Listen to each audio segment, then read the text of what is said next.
মেয়ে সেজেগুজে বসে আছে আর পাপা ফটো তুলছে, আর আমি সকাল থেকে সেজেগুজে বসে রয়েছি, সেটাতে কোনো ফটো তোলার নামই নেই। সারাক্ষণ মেয়েকে কমপ্লিমেন্ট দিতেই ব্যস্ত, দারুণ লাগছে দারুণ লাগছে, তাই না নদী?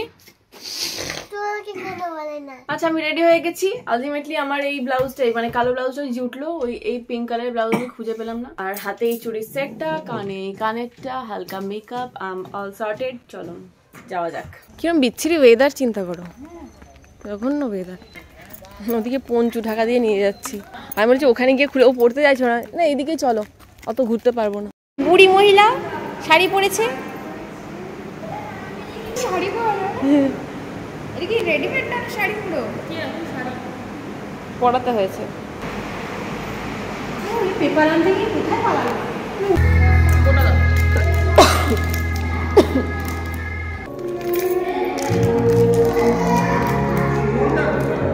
সুমনদা যাই না, সুমনদার ওয়াইফ দুজনে আসবে। এখানে পুষ্পাঞ্জলি দিয়ে স্কুলে যায় বললো তো।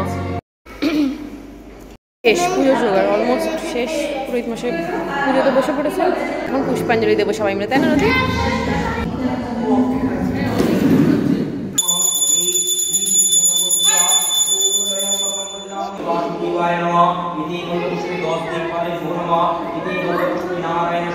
আমরা এখানে মোটামুটি যতজন পুষ্পাঞ্জলি দেব সবাই মিলে জড়ো হয়ে গেছি, কারণ 3 তারিখে না বেশিক্ষণ পর্যন্ত ছিল না, সকাল 9টা না 9:30টার মধ্যেই পুজো শেষ করা উচিত। তো সেই জন্য আমরা তাড়াহুড়ো করে পুষ্পাঞ্জলিটার ব্যবস্থা করছিলাম, প্রথমে পুষ্পাঞ্জলি দিয়ে তারপরে হোমযজ্ঞ হবে। আজকে আমাদের বিকেলে বেরোনোরও প্ল্যান আছে, বিকেলে না দুপুরবেলা খাওয়া দাওয়া করে বেরোবো ভাবছি সবাই মিলে, মানে সরস্বতী পুজোর দিন যতই বয়স হয়ে যাক মানে ঘুরতে ভালো লাগে, বিশেষ করে সবাই যারা ঘুরতে বেরিয়েছে তাদেরকে দেখতে কিন্তু বেশি ভালো লাগে। সবাই হলুদ শাড়ি পরে আর ছেলেরা পাঞ্জাবি পরে বাইকে করে উড়ন্ত বাইকে ফুটন্ত মামুনি নিয়ে ছোটাছুটি করবে, যেটা আমরাও একসময় করেছি, বাট সেই জিনিসটা এখন আর নেই, তাই আমরা ওটাকে এনজয় করার জন্য যাবো। ইনিশিয়াল প্ল্যানে আমাদের এটাই ছিল সবাই মিলে আমরা খিচুড়ি রান্না করবো, আজকে খাওয়া দাওয়া করবো, বাট আলটিমেটলি যেটা একটা প্ল্যানটা মানে পুরোপুরি বিগড়ে যায় একটাই কারণে, কারণ সবারই বাড়িতে না অনেক খাবার টাবার বেঁচে গেছিলো আগের দিনে, তো সেইগুলো নষ্ট হবে, সেই জন্যই সবাই বললো যে তো খাবার তো আমাদের বাড়িতে আছে তাই রান্না করবো না। আর এদিকে আমারও ষষ্ঠীর ভাত রয়েছে যেটা মা বাবা খাবে, মিস্টার মুখার্জি আর আমি খাবো না, তো আমার আর মিস্টার মুখার্জির জন্য শুধুমাত্র বানাবো খিচুড়ি বেগুন ভাজা এটা সেটা। কিন্তু যেটা হয়েছিল এরপরে আমরা বেশ কিছুক্ষণ ধরে প্রসাদ খাওয়া, গল্প করা, ফটো তোলা এগুলো করেছি, আর এই করতে করতে এত দেরি হয়ে গেছে আমি তাড়াহুড়ো করে গিয়ে খিচুড়ি বসিয়েছিলাম। আমাদের পুজো পুষ্পাঞ্জলি দুটোই না, পুজো পুরোপুরি কমপ্লিট হয়নি, এরপরে হোম যজ্ঞ সব হবে, বাট পুষ্পাঞ্জলি কমপ্লিট হলো এই কারণেই কারণ বেশিক্ষণ আর সময় নেই, পুজোটা পরে করলেও চলবে, পুষ্পাঞ্জলিটা তো আগে হয়ে যায়, কারণ তাড়াহুড়ো করে পুষ্পাঞ্জলি হয়ে গেছে। আমরা সব বসে বসে এখন গল্প করছি আর প্রসাদ খাচ্ছি, গল্প করছি আর প্রসাদ খাচ্ছি। আচ্ছা বাড়ি এসে আমি ড্রেস চেঞ্জ করলাম, মেকআপ এখন রিমুভ করিনি, মেকআপটা রিমুভ করে সোজা যাবো রান্না করে খিচুড়ি বানাতে। মিস্টার মুখার্জি আমার আর পাশে সৌমেনা সুস্মিতা, ওদেরও আমি বারণ করলাম যে খিচুড়ি যখন করছি তো আমাদের ওদেরও মানে ওদের জন্যও করে নিচ্ছি আমি, তো ও বললো আমি তাহলে বেগুনি বানাচ্ছি, তো ও বেগুনি বানাচ্ছি আমি খিচুড়ি বানাচ্ছি, দিয়ে খেয়ে নেবো।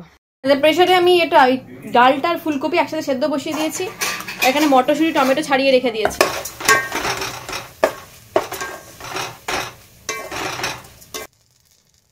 আজকে যেহেতু আমার হাতে একদম টাইম নেই, খুব কম সময় আছে, তাই ফুলকপি মুলকপি আলু টালু সমস্ত সবজি দিয়ে আগে ডালটা সেদ্ধ করে নিয়েছি যাতে তাড়াহুড়ো করে হয়ে যায়। আজকে আমি নিজেই ওদেরকে খেতে বললাম, আর আজকে খিচুড়িটা বাজে হবে কিনা জানি না, আর না খারাপ হয়নি, বেশ ভালোই হয়েছিল, লাস্টে একটু ভাজা মশলাও ছড়িয়ে দিয়েছিলাম। আমার খিচুড়ি তো কমপ্লিট, এখানে নদীও খাবার জন্য রেডি হয়ে বসে আছে, ওকে জামা চেঞ্জ করে দিচ্ছি, মিস্টার মুখার্জি উল্টো পড়ে আছে এখনো, আর এখানে আমার রাজ্যের জিনিসপত্র নিয়েছি আমি, এগুলো সব গোছাবো এখন এক এক করে। তো এই হলো আজকে ষষ্ঠীর ভাত। বাবা যেহেতু পান্তা ভাতে জল পছন্দ করে না, বাবা ছেঁকে দেওয়া আছে বাঁধাকপি, মাছের ঝাল, মাছের টক, কাঁচা পেঁয়াজ, কাঁচা লঙ্কা, এই সমস্ত পার্সেল আমার এসেছে যেগুলো খুব দরকারি জিনিস, এগুলো আমি সমস্ত শর্টস বানাবো। কি বলছিস? কোন দাঁতে? আমরা খাবো খিচুড়ি চারজন একসাথে। দেখি সৌমেনের কল হয়েছে না, কেউ তো অনলাইন মানে কলে আছে, চলো খিচুড়ি ভাগ শুরু করি।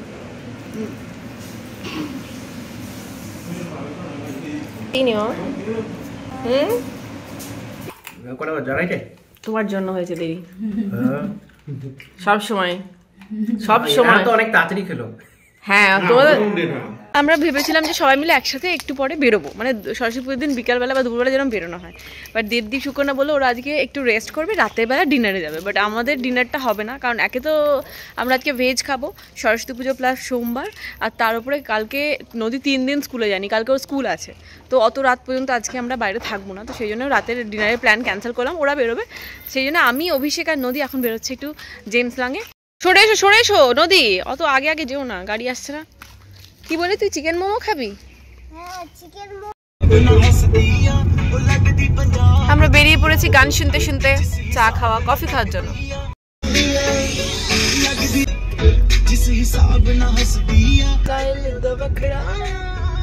আগে দুপুরে যা খিচুড়ি করেছিলাম সব শেষ, ঠিক আছে। তো রাতে কি খাবো? মা বলেছে রাতে ওই তড়কা নান খাবে, বাবা খাবে পাউরুটি। আমাদের দুজনের ব্যবস্থা করতে হবে, কারণ আমরা ভেজ। এখান থেকে আবার ডোসা খেয়ে এখান থেকে ডোসা খেয়ে বাড়ি চলে যাবো, কফি আর ডোসা, ব্যাস। আমরা জেমস লং অলমোস্ট চলে এসেছি। ডোসা কফিতে চলে এসেছি। ডোসা ক্যাফে না, ডোসা কফি। নাম নদী নাম চলো। চিজ ডোসা খাবে না? তুমি কিছুই খাবে না? কি খাবে বলো? ইডলি খেতে ইচ্ছে হচ্ছে তো খাও। আমি আজকে জীবনে প্রথমবার রসম ইডলি ট্রাই করবো। রসম আমি কোনোদিন খাইনি, সাউথ ইন্ডিয়ানে অনেক কিছু খেয়েছি, রসম প্রথমবার ট্রাই করবো, যেটা হয়তো কিরকম হয়। না দুটো বলবো, দুটো সুগার চা আছে, আরো বলবো কি? চারটে না 5টা নিয়ে নাও একবারে। তুমি এরপর থেকে যেদিন ফিল্টার কফি খেতে যাবে পকেটে 100 গ্রাম চিনি নিয়ে ঘুরবে। যে ফিল্টার কফি চলে এসেছে, দাও চুমুক দাও।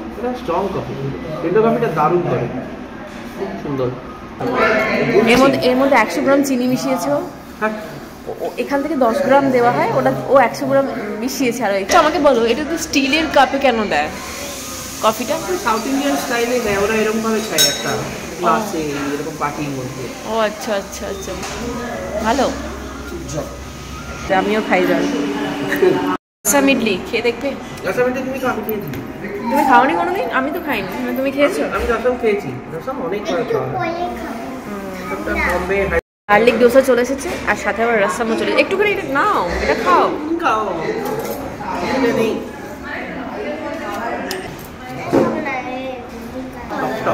কেমন? ভালো। স্পুনটা নেবে কি? গার্লিক ঘি রোস্ট, এই প্রথমবার তুমি এটা খাবে না? এইটা? হ্যাঁ, এই গার্লিক চিজ ডোসা। ওই ঘি রোস্টই আবার চিজ মেশানো? না ঘি না, আমার চিজ, তোমারটা ঘি।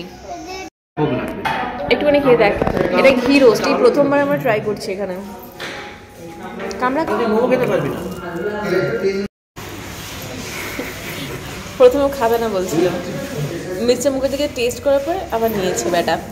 প্রত্যেকবারে এরকমই করে, সবারই থেকে এটা টেস্ট করে। মুখ হচ্ছে প্রচন্ড রিফাইন্ড, একদম সুপার কোয়ালিটির, দাও ঠিক খাবে, বুঝলে? সবাই বলছে আসবেন ম্যাম, আসবেন স্যার। যদি খাবারের কোয়ালিটি ভালো হয় বলার দরকার পড়ে না, অটোমেটিক্যালি আসি আমরা এখানে, তাই না? শনিবার মানেই যদি কিছু না খাওয়ার থেকে ডোসা কফি, সত্যি অসাধারণ খাবারের কোয়ালিটি। শুরু হয়ে গেল খাবার কোয়ালিটি সত্যিই ভালো। তবে কি হচ্ছে? আচ্ছা, ওখান থেকে এসে আমরা এখানে দাঁড়িয়েছি, কারণ এখান থেকে মায়ের জন্য নান তড়কা নিতে হবে।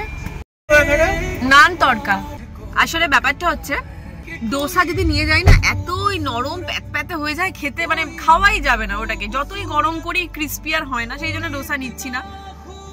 মাকে জিজ্ঞাসা করলাম ইডলি খাবে নাকি নান তড়কা খায়, মা বললো নান তড়কা খাবো। তো মায়ের জন্য নান তড়কা নিয়ে নিচ্ছি এখান থেকে। আর এখানে না তড়কাটা খুব টেস্টি করে, মানে ভীষণ টেস্টি।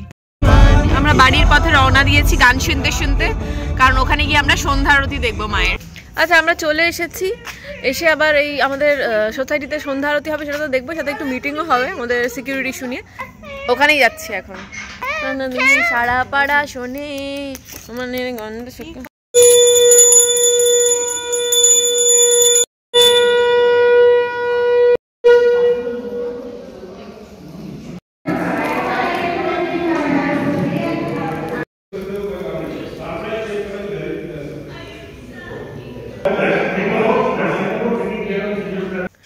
রাত্রে এখন 11:30 বাজছে, প্রচন্ড টায়ার্ড। কালকে মাত্র 3 ঘন্টা ঘুমিয়েছিলাম রাত্রে, বোধ এটা দুটো শুয়েছিলাম, ভোর 6টায় উঠে পড়েছি। তো সারাদিন লাফালাফি ছুটোছুটি, দুপুরবেলা একটু ঘুমোতে ইচ্ছে করছিল, মিস্টার মুখার্জির জন্য ঘুম হলো না, বেরোতে হলো। আমাদের সরস্বতী মায়ের বিসর্জন হবে কালকে বা পরশু, দেখা যাক, আমরা এখনো ঠিক করিনি। তো ঠিক হবে, ওদের অ্যাভেলেবিলিটি মানে ছেলেদের কাজের উপর নির্ভর করছে, কে কখন অফিস থেকে ফিরবে। কেউ সন্ধ্যে 6টায় ফিরে, কেউ 7টায় ফিরে, কেউ 10টায় ফিরে। তো সেটা আবার ডিপেন্ড করছে কে কখন ফিরছে। যেদিন সবাই একসাথে ফিরবে বা একটু কাছাকাছি টাইম পাবে, সেদিন আমরা গিয়ে সরস্বতী মাকে বিসর্জন করে আসবো। তো এবছরের মতো পুজো ইজ ওভার, এখন তো আর পুজোর কোনো ব্যাপার নেই। ঠিক আছে, আজকে ব্লগ দেখে শেষ করছি, কালকে নতুন ব্লগের সাথে দেখা হবে। ব্লগটা লাইক করতে একদম ভুলবেন না, ভালো না লাগলে একটু লাইক করে দিন প্লিজ। আমাদের একটা লাইক এই ভিডিওটা সবার কাছে পৌঁছে দিতে সাহায্য। দেখা হচ্ছে নেক্সট ভিডিওতে। ভালো থাকবেন, সুস্থ থাকবেন, সবাইকে ভালো রাখবেন। Good night.